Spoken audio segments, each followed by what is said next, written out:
Hello, everybody. This is Teen Title Talk with Erin and Courtney. I forgot my name. This is the podcast where two librarians discuss two YA books every 2 weeks. Today we'll be talking about Internment by Samira, Ahmed and The Sword in the Stars by Cori, McCarthy and Amy Rose Capetta. But before we do that, we need to dip into the Jar of Teen Angst. So first question, Court, is, as a teen, who were you most likely to confide in? A parent, a sibling, a friend, a pet? I don't feel like I really shared my deepest, darkest things with anybody. I confided in my journal, like 100%. I told it everything. I said all the things that I would never say out loud. And, like hopes and dreams, but actually mostly just like vengeance. Oh yeah, for sure. Wrath, anger. Lots. I remember like writing in my journal about like who would attend my funeral. I had like I still have a fixation on death, obviously. Ditto. But that could be in a different podcast we do. That's true. We really could go on and on about that. I can and do. But I remember like I actually still, do you have your journals though? Did you use them or have you burned them? I don't know. I have a lot of journals, but I don't, for whatever reason, have like 6th through 12th grade. And so, and I really felt like I had them, not recently, but within the last 10 years, I was sure I had them. Right. So, I don't know. Maybe I destroyed them. I hope. Well, either that or they're just out there. Well, I hope, because I can't find them, that they have been destroyed, because it would be too bad if someone read that and was like, oh, I know this girl and she is horrible, because in it I am horrible, but it's just my deepest, darkest, whatever. Oh, you know what? I think a person, well, unless they're like so great, and in that case we don't like them anyway, but that they don't have any sort of feelings of jealousy or misgiving or like wrath, anger, or vengeance. Come on, what kind of humor is that? Blah. True. I was similar. I mostly just wrote in my journal. I think like my closest confidant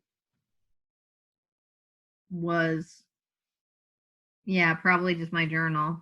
Yeah. I definitely had good friends, but there are still certain things like there's also a competitive, well, with me, I don't know if you have the same experiences, like there often would be a competitiveness with like sisters and best friends sometimes, just a little bit. Oh, just in general, you mean? I think so. Yeah. At that age, I don't know. It just feels like you're always being compared to each other sometimes. Mm-hmm. So I think that can add to it. So there were certain things like I wouldn't want to share with them because you want to lose your edge. You don't want to give too much away.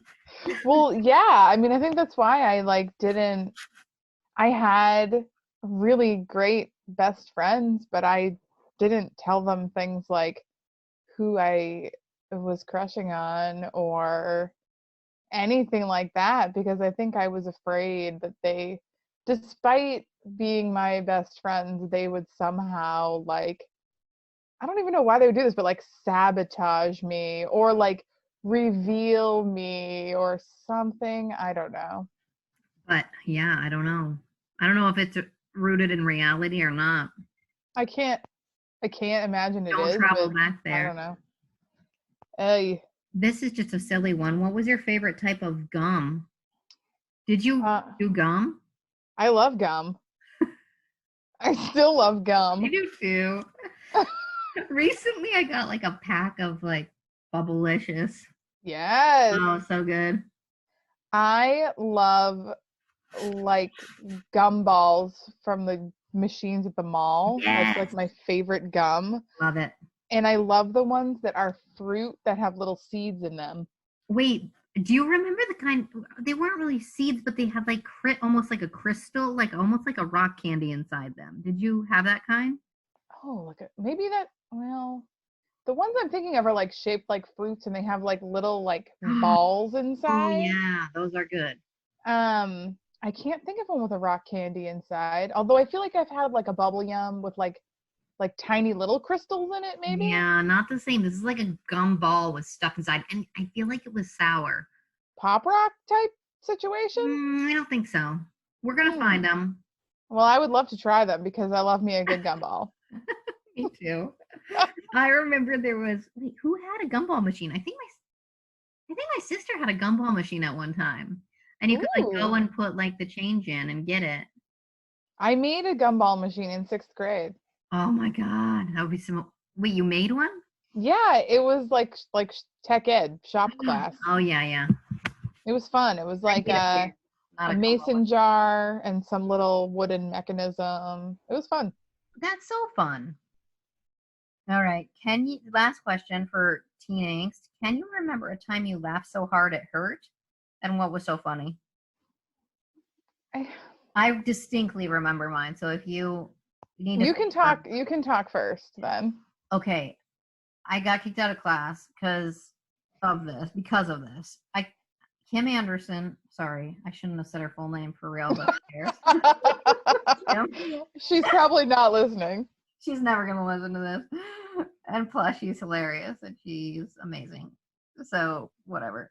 And it's true. But And it's true. we were in science class and there was like a lab desk. We were both at the same lab desk or whatever, lab table. I don't know what you're supposed to call them. And we couldn't like stop laughing for whatever reason. There was already something a little funny. But then she put her head down to try to stifle the laughter. And you know when you're Mhm. trying not to laugh and you laugh like you laugh harder? Yes. Well, when she sat up, like she had a line of drool from her mouth down to the desk. Mhm. That's great. And that pushed me right over the edge. I was laughing so hard. I couldn't stop. And then I got kicked out of the class. Ooh. I had to go sit in the hall until I had control over myself again. But when you're in those situations, it's like you can't stop because every time you try to stop, it just makes it worse. Oh, yeah. It would have made it so much worse. And You're like, if you whoo, try whoo, it, I'm good it's now. I'm funny. good. And then as soon as you see the other person, it's like you die again. One time also with Kim. Oh, she sounds great. She's so funny. We were just watching Jeopardy or something, and I think it was Jeopardy. It was some sort of game show, and this guy was so ridiculous. And when he won something, he like laughed so hard, and he opened his mouth, and he was missing like most of his teeth. And for some reason, like his goofy smile made us start laughing so hard, and we couldn't stop. We just laughed and laughed. Ugh, I think it's partly just we would laugh together so much that yes. we get each other going. So we couldn't Yes. stop. It could have been anything. It could have been something Mhm. not funny, and it still would have been funny. That's the best. I feel like I used to laugh so hard it hurt, or so much I would cry, or so much like I would almost pee my pants, like Yes. all the time. And now, like, I can't even remember the last time it happened, which is so sad. But I watched a interview with John Cleese once where he talked about like that was his least favorite part of getting older, was like the older he got, the fewer and fewer times that happens to you in your life. Oh, what? And he's like, it's so sad because, you don't have that like joie de vivre or whatever. Oh my god. Yeah, I'm trying to think of a time recently that I laughed so hard at her. Yeah, no, I'm gonna be lost on that for a while. I know, because it probably hasn't happened in a while. But like, I mean, like I've laughed, but I haven't like died laughing. Laughing. But like the person who can always make me laugh Uh-huh. is my sister. Uh-huh.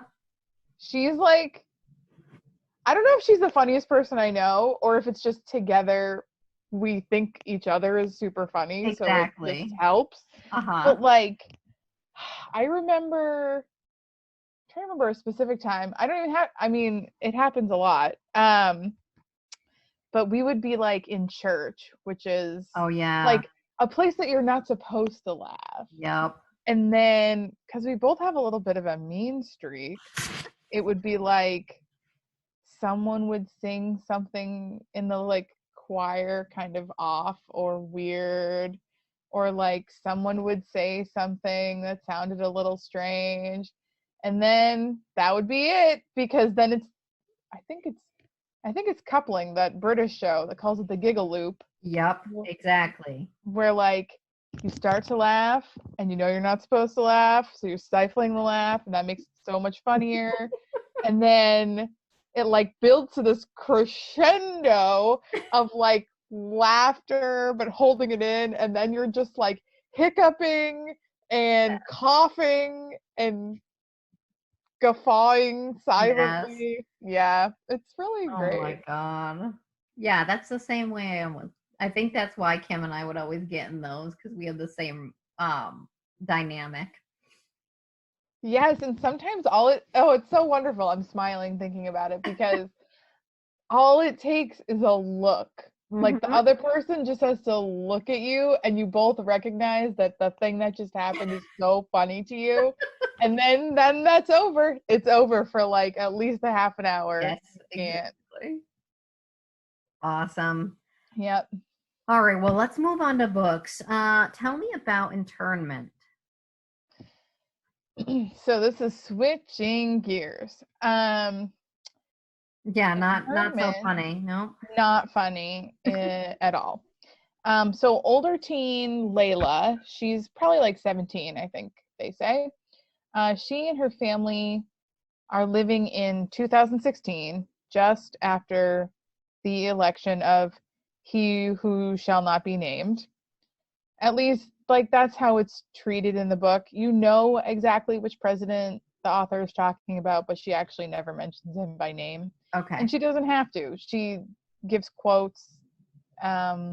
She talks about things that actually really did happen. So she, like, the world she evokes is really powerful. And it's supposedly a world that's 15 minutes in the future, 15 minutes from being true, in which like anti-Muslim sentiment has grown so large that internment camps for Muslims are built in the desert, and folks are rounded up by the authorities to live there. And it's really scary, it's enraging, but it doesn't feel all that far-fetched. Layla manages to become enemy number one of the evil camp director, and the story is really of how Layla can muster the courage to resist, even in the face of really great danger and terrible sacrifice.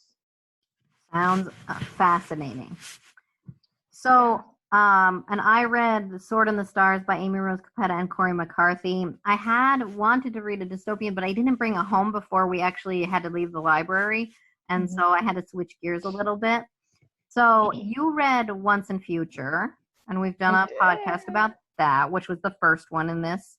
And then I read Sword in the Stars, which just came out in April. And so what happens in this installment is Ari and her Rainbow Knights have to go back into the Middle Ages and steal King Arthur's Grail. So they're pulling off a heist in what we are in a, Camelot. We're very familiar with that place instead of off in the future like the first one. I love a heist, and I love the past and the Grail and Arthurian Legend. So it sounds great. It has so much going for it. I love it. But let's talk about yours first. So we have a little levity and a little bit of, very serious stuff. Let's talk about Internment. So obviously it's fascinating. I was reading reviews, and I wasn't sure if the vibe was dystopian or contemporary. So where do you think it lands? Is it dystopian, or does it just feel like every day, but this stuff is happening? I guess it's somewhere in the middle. While I was reading it, even I was like, is this dystopian? I guess maybe I need to read up on like the actual definition, but Sure.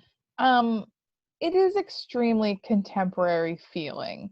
Okay. And I think the whole idea is kind of like a Twilight Zone-ish alternative future thing. Right. Because it's set 15 minutes in the future, quote unquote, Hmm. it's like the idea is this is something that could happen right now. Okay. Not happening, but it could be happening. And so everything is very current, very Hmm. now, Hmm. which is what I think gives it so much power. It doesn't feel far-fetched, and that's why it's so disturbing. Okay. So like, the way that they find out who is Muslim and who isn't is like through the census. Like Hmm. people are just answering questions honestly, and then they get rounded up. Things slowly start happening where like first, you know, certain books aren't allowed to be published, and then there are certain people who can't have certain jobs. It's like a really slow build up. And the point where we see it, um, like within the first few pages, is when Layla and her family are taken away from their home. And Okay. and it's very matter of fact. Like the authorities come, they, say, are you, whoever you are. Right. And then they say, okay, well, come with us. You don't have any options and you have to leave your phone behind. So, Ugh. um, and that's like a big deal for not even just teens right now, like everyone. If you're forced to leave your phone behind, that's like so much of It your feels life. like cutting something off, right? I mean, your Yeah. communication. That's scary, I think. Yeah. And so I think that it paints a very realistic portrait of like things that people would be worried about, the small things, the big things. And um, yeah, I don't know if that answers the question whether it's not it's dystopian, but it is certainly a disturbing alternative future. I mean, yeah, it sounds contemporary enough that it is. It just happens to be on the precipice of dystopian, which is Right. scary. Okay, so question 2. Did you read George Takei's They Called Us Enemy? So that one I read for Teen Title Talk before, and I think I was with Jahira. It's nonfiction, so obviously it has a leg up on being realistic, but I'm wondering if there were similarities in the circumstances between the two books. I have not read it, but it is on my to be read like Mm-hmm. list because it looks so amazing and I love George Takei. Uh-huh. And I listened to that episode actually, so I'm glad that you talked about it on this podcast Oh, before. good. Uh, I can't, so because I haven't read it, I can't really make a great comparison, but I do imagine that they would be really good companion books, especially for like a project or an essay talking Sure. about, first person account of a real life event, which was Japanese internment Mm-hmm. from the years, I think it was 1942 to 1945, and sort of what the author does in this book. And she herself, uh, in the text that I read, draws comparisons not between that book, but like just between historical events. Okay. So she talks like when they're going to their camp, they drive by like one of the original Japanese internment camps, Oh, gotcha. and they sort of see it all like dusty in the desert, and they're like, oh no, this is what's going to happen to us. And it's like supposed to show kind of a relief from, well, not a, well, it shows their situation in relief against Okay. history. So Mm-hmm. like their camp is supposed to be like very nice, like it's got all these they're basically like trailer homes, So it's like they have all these nice, clean trailer homes. They're all in neat rows. Everyone has their own space. It's really like orderly, and it's supposed to feel kind of like summer camp. So like when they first get there, they've got like activities for them to do and clubs to join and everyone together in the mess hall and whatever. But you know, of course, it's prison. So yeah, so she definitely talks about it. Samira Ahmed does in the book, and I think that they'd probably be great books to read side by side. Interesting. All right, so as you were reading, did you learn anything or gather any new perspectives from reading it? Yeah, I did. I think one of the most important things that I took away from it was kind of a further perspective on like intersectionality. Okay. I think so. I think if you're not a member of the Muslim community, and maybe you're not very familiar with it, I think there's a potential there to make generalizations because you don't know a lot about it. Of course. So I think it was really great the way the author kind of talks about how within the camps in this book, they have people broken down by kind of like different cultural breakdowns within the Muslim community. Right, sure. So there are like people who are much more conservative versus people who are like not. There are people from different parts of the world. So like Islam is different whether you're from like India or if you're from like Indonesia or, you know, so, you know, just like with any other religion that has undergone transformation as it has been spread from one place to another, people in different places kind of take a thing and make it their own. And that was shown really clearly. And so the idea in the camp is that the director is kind of using those differences to try and get people to be more suspicious of one another and try and get them to like rat on each other or like create favorites or make people I don't know, basically not be banded together. And so Layla's goal is to sort of like cut through all that noise and be like, okay, like you wear a hijab, I don't, you have this thing, I don't, like we follow this practice but you don't, but like at the end of the day we're all here in this prison together, let's like not worry so much about what makes us different but talk more about what we can do to like help us all. Right, exactly. And so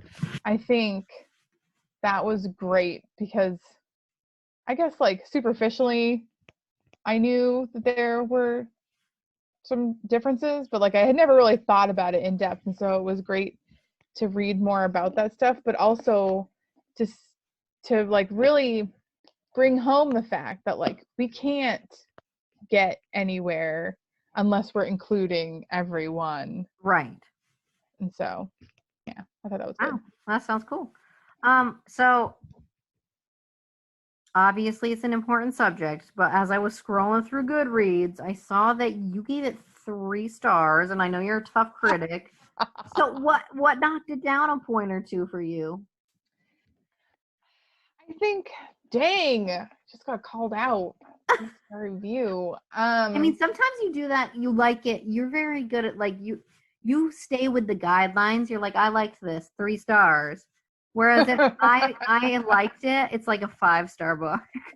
Well, I'm trying not to do grade inflation because sometimes like a book, because sometimes I'll read a book and I'll just be like, yes, this is every mark. This is definitely a 5-star. Right. And so I want that 5 stars to mean something. I don't know. Yep. This was a good book. Okay, and gotcha. I would definitely recommend it really to anyone, especially to teens. Just what you've been talking about makes me want to read it. It definitely. Yeah. fascinating. Totally. I timely. think it's worth reading. I think some of it was a little bit heavy-handed. Okay. Possibly some parts of it were a little clunky, especially Layla has a boyfriend named David who I don't know, like she's always like pining after him while she's in the camp. Okay. And like I get why she is because it's her boyfriend, but like when they're together, like I don't feel anything. Special. It doesn't feel special to me. Okay, So gotcha. I'm like, okay. So like there were elements of it that I just felt like were kind of like they felt a little blah. Okay, gotcha. But on the whole, it's a great book, and I think it's a great book because it can launch so much discussion. Right. Um it just as I was reading it, maybe the style just like didn't jive with me or something. I don't think it's poorly written. I just not sure it was my own personal 5-star whatever. Gotcha. That's fine. Still sounds great. So put that on your list, people. Do you want to switch gears and talk about Once and Future? I definitely Something do. totally different. Yes, I want to know much about it because I'm so excited and I really, really, really want to read it. Good, you should. Okay, so as you recall, and as you said, and as I just said, I loved Once and Future, and I 100% plan on reading this book. Good. Were you happy with this as a follow-up? Like, did you read the first one in preparation? I didn't because you had read it. Like, oftentimes when you read something, it goes off my list Yes. because we just converse about it. So I feel like Well, there's only so many weeks in a year, so well, right. it's And then hard. I figure like I already know enough about it and it won't be looking at it fresh. Mm-hmm. So I didn't read the first one, but I was able to jump right into this one because I knew because of what we discussed. So that put me in a good place to dive in. And it does feel like a great follow up. It picks up as they're getting back to Camelot and like Merlin arrives late. So is that where the first one ended that they were planning to go? Oh my gosh. I think so. I can't remember how it ended, to be honest. So it picks up right, and it jumps pretty quickly into the action, if I do say so.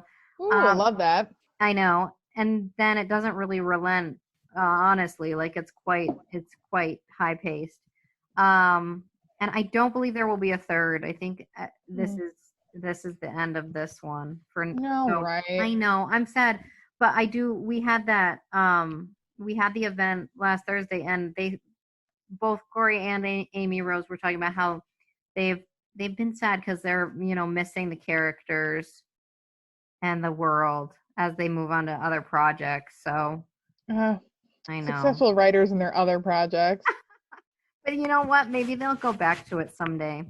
Maybe in one of those like spin-off type things where it's like not a third one, but it's like, oh, we're writing from the perspective of of a particular character. Right. Yeah, exactly. So I seem to remember from Once and Future that Merlin, speaking of particular characters, is like slowly becoming a kid. Is this still true? Isn't he aging backwards? And like, yes.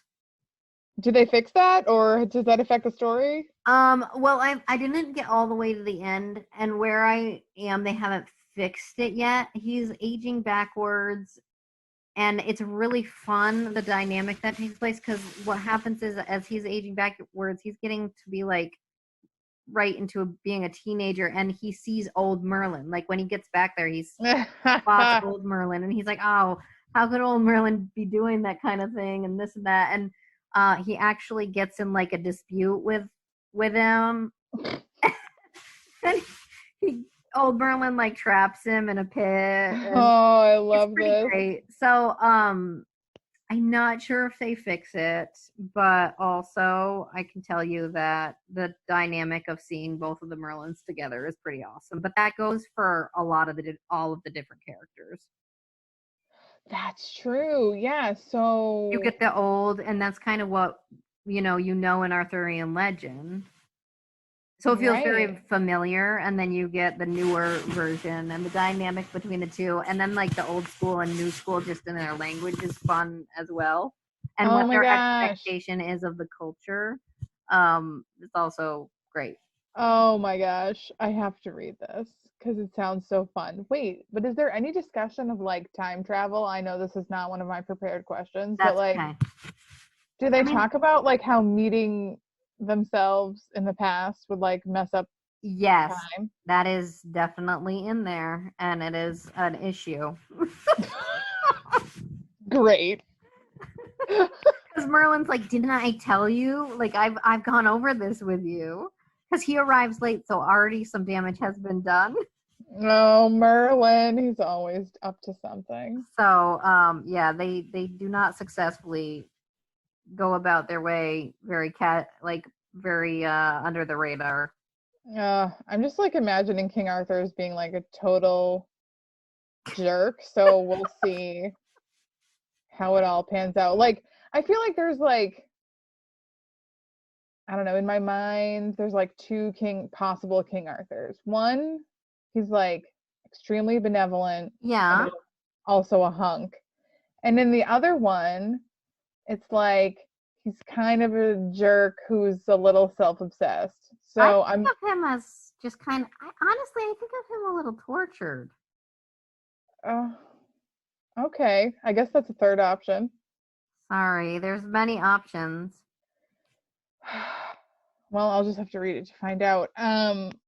So since this is a fantasy, can you talk a little bit about some of the more exciting fantastical elements in addition to backwards Benjamin buttoning and also like just magic? Were there any scenes with awesome magic?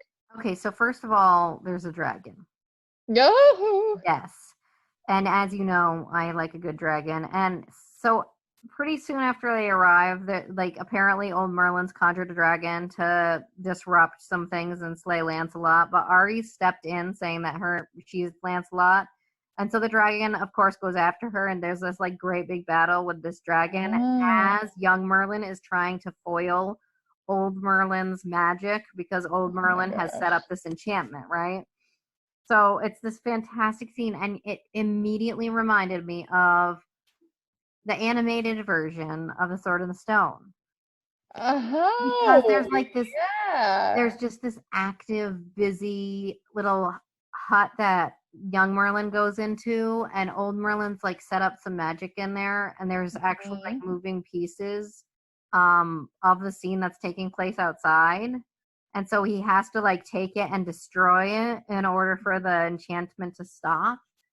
And you Mhm. definitely get that vibe throughout that there's that kind of active magic, a lot like that animated version throughout the whole book.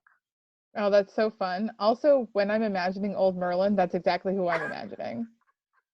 Like when I'm like, ah, old Merlin, like I can see his little animated self being Yes, like, whatever his spell is, it's like Hicatus, Pigatus. I can't think of the whole thing. I'll I have to go know. watch it. No, I know. And that's what it just has that like lively, fun, things are physical. I love it. And it Uh, feels and there I like the familiarity of it because there's so much new and fresh in the story, and then there's mhm. that kind of thing you can lean on, that is like a lot of people would be imagining the same thing, I think. Well, that's really fun because I can see how that just going back, because the first one's so like future Yes, oriented and like you kind of it helps you to already have some knowledge of the story to understand like sure. who all the people are. And Exactly. so I can see how it would feel really nice to go now all the way back in time and be like, okay, and here are the people that you're based on and Right. And see the like, differences, but also have that sense of knowing the legend. Because I think it's just one of those old stories that most people they know. So there's this familiarity when they dive into it. I love that. We should definitely watch The Sword in the I Stone. know. Um, it's such a good one. Oh, Madam Mim. Anyway, Uh-huh. So so anyway, you had an event last week actually with them. So can you talk a little bit about that? I'm really, really sad that I missed it. It was so fun. So it was like a online webinar and everybody was exhausted except for we got on and it was so nice. Kat Howard was there and she writes adult fantasy. She's a New Hampshire author and she moderated it with me. And we just fired a bunch of questions at Cori and Amy Rose, and they had such great things to say. They talked about their writing process and how they collaborate, which was so cool to hear about.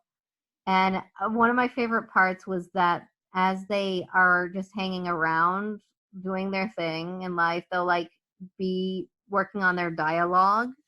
And I think you can see that in the story, is that there's this like fresh kind of casual banter that just works really well. So apparently that's something they do all the time. And the other thing that I just loved hearing about was their new projects that they're working on. They had a long list of fun things that are coming up. And then also the people who were in the chat kind of jumped in and asked a lot of questions, from things like, how do I, dive into my story if I have an idea, to like, how do I find a good like LGBT writing community. So we talked about so much good stuff. Is that recorded anywhere for people to watch if they missed it? I think it is. I'm not sure though. So let me check on that. And if it is, oh gosh, we were so tired. I didn't even get that kind of detail. If it is up, I'll put the link in the blog post or in the podcast upload or wherever, Sure, wherever it winds up. Wherever this will end up on the internet, I'll put it there. That's so fun. It was great. Invite them on this podcast someday. I know, we should. And if we, we can do something like we're doing now. That'd be fun. Easy. I'd be so starstruck. Oh, they're so fun. I love them so much. All right, so what's up next? What are you going to read next? So we're picking ebooks because there's no way really to get free books, physical books, any other way right now. Right. I think that's great. So I am just, that kind of limits us for what we can choose, but I'm going to pick The Burning by Laura Bates, which I had on my list on NetGalley anyway, so I'm excited to read that. Okay, that sounds awesome. Yeah, it has something to do with like some old curses and some witches, so I'm excited. Awesome. And I'm going to read Birdie and Me, which I don't know what it's about yet. It's by, who is it by? J.M.M. Nunez. And I will report back. I'm picking it up from Cloud Library. So people who are listening, if you're a Derry Library card holder or Stratum, right? Because Stratum does Overdrive. Do they do Cloud Library, Court? We don't. We do Overdrive and Hoopla. And the cool thing about Hoopla is simultaneous reading. Like nothing is ever unavailable. Perfect. Yeah. So your patrons can do Hoopla and Overdrive, and Derry patrons can do Cloud Library and Overdrive. There's so many good ebooks options. Definitely take advantage of it. Yeah. Until then, if anybody has any responses to our questions, what were those? What? Those aren't the questions. Those are different questions. Oh my god. I've got the questions were like, what was your favorite gum? Yes, what was your favorite gum? When was the last time, or even just as a teenager, that you laughed so hard, like you laughed so hard it hurt? And who did you most confide in? Yes. Or what? If it's not a who, give us a what. You can answer those questions or ask us questions to put in the Jar of Teen Angst. Shoot me an email at teentitletalk@gmail.com. Thank you for joining us for Teen Title Talk, This podcast is brought to you by the Derry Public Library and Derry-CAM, Derry Community Access Media, empowering independent voices.